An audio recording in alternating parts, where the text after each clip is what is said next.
So hey guys, আসসালামু আলাইকুম। কি অবস্থা সবার, কেমন আছো সবাই? কালকে যেহেতু ঈদ, তোমাদের সবাইকে অগ্রিম ঈদ মুবারক। তো দেখতে দেখতে আমরা আরও একটা নতুন ভিডিওতে চলে আসলাম। ঈদের আগে এইটাই হচ্ছে আমাদের লাস্ট হালখাতা।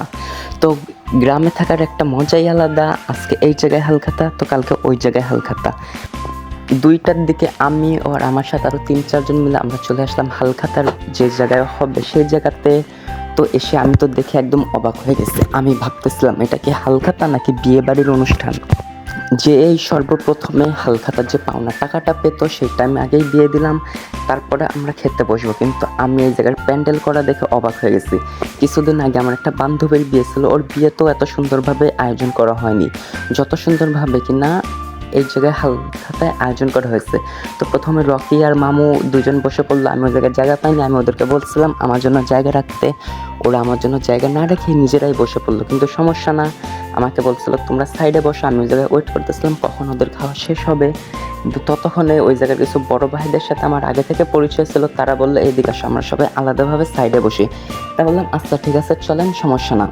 তারপরে আমরা সাইডে গেলাম, আমাদেরকে প্রথমে প্লেট দিয়ে গেল, তারপরে ভাত নিয়ে আসলো। ভাত নিয়ে এসে সবাইকে একে একে ভাত দিবে। তো সর্বপ্রথমে আমার পাশে একটা বাচ্চা বসেছিল, সে বাচ্চাটাকে দিল। সে বাচ্চাটাকে দেওয়ার পরে আমার প্লেটটা বললো একটু আগে দাও ভাইয়া প্লেটটা।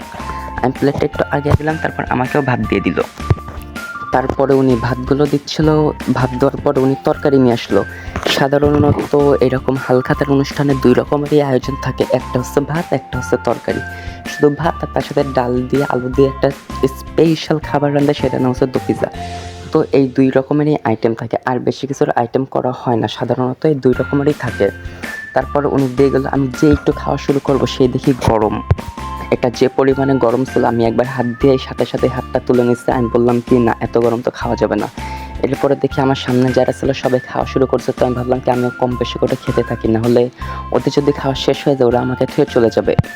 আর আমি ভাবলাম ওই জায়গায় না বসে ভালোই হয়েছে, এই জায়গায় ছায়াতে বসছি, এটাই ঠিক আছে।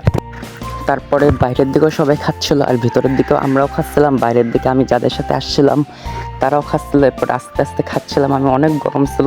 এরপর একটা বড় আলু ছিল, আমি ভাবলাম আলুটাকে খেয়ে নিই, ভাত তো খেতে পারবো না, তরকারিগুলো খেয়ে নিয়েছিলাম।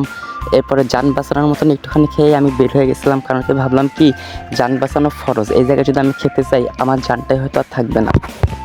তাই তাড়াতাড়ি খেয়ে ওই জায়গা থেকে বের হয়ে চলে গেলাম হাত ধুতে। হাত ধোয়ার জায়গাটা ছিল সাইডের দিকে।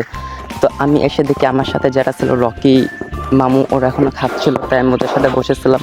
আর অনেকক্ষণ পানি খাইনি, তাই একটু পানিও খেয়ে নিয়েছিলাম। তারপরে হচ্ছে এই জায়গায় পানির ব্যবস্থা ছিল। রকি সাধারণত পান খায় না, ও আমাকে দেখে বলতেছিল কি ফ্রিজ জিনিস তো ছাড়তে হয় না। তো ওর দেখা দেখি আমিও পান নিলাম।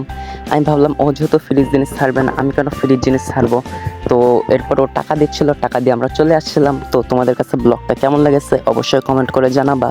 আর যারা যারা চ্যানেলে নতুন আসো অবশ্যই সাবস্ক্রাইব করে দিবা। তো ধন্যবাদ সবাইকে, আল্লাহ হাফেজ।